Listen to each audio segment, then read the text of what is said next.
Why would they mow down all these people? You can't let everyone in. So they killed them? Dead people don't get infected. It's kind of shitty. The Last of Us really has been a story of contrast. It's some pretty dark themes, but they're juxtaposed against an aesthetic that we find very beautiful.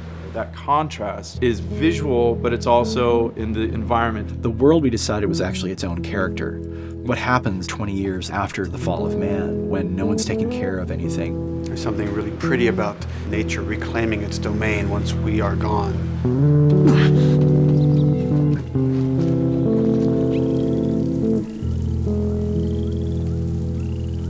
So everything we're doing in the environments is relating back to what you should be feeling in the story or what's happening to these characters. You as a player, you as Joel, you can look at these things and reflect about how much we've built and what we've lost.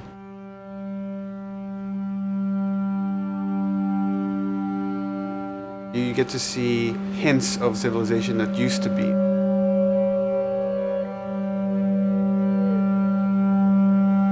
Each level has, a lighting artist, a modeler, and a texture artist, and we all work together. This was the block mesh that they gave me, and it's at the interior of a building. I had to be mindful of where I had set the lighting up in the color script, how it would be coming through the windows and lighting this area, which would give us this concept.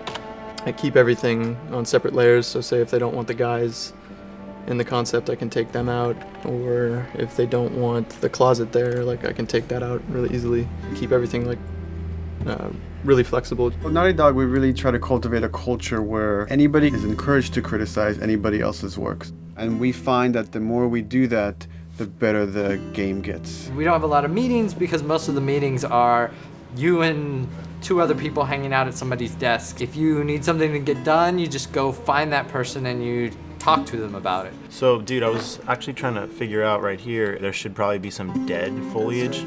It might be cool to see some of the dead stuff around the edges of the green or even spilling out into the street. Maybe what we do is, in some of these areas, we use it as a transition from the actual concrete up to the side of the building. So they're almost sitting on top of a bed of dead foliage, that really rich kind of orangey brown color. Sienna or something would be nice. Something real cheddary. That's how you know you're done. The end product often ends up being stronger because that bouncing back off somebody else gives you a result that maybe you wouldn't have even thought of in the first place. All right, here's the bridge. That's our way out of here. Mandatory evacuation. Evacuate to where? What do you think? Quarantine zone. See, some places got a heads up before the infection showed up.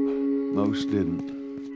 We consciously take in consideration lighting in the beginning. I've never ever focused so much on lighting and how much sensitivity there is to that here. Did you talk to the character artist about her hand? So her face is getting a lot of speck, but then her arm is just bone dry.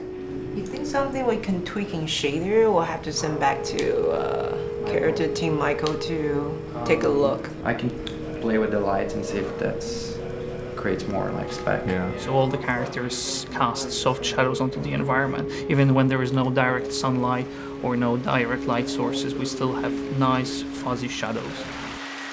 Damn, that's quite a drop. If you shine a light on a red wall, it will bounce the red lighting on the whole environment, making it red. Everything should have a bounce lighting. Otherwise, the world is gonna feel dry and unrealistic.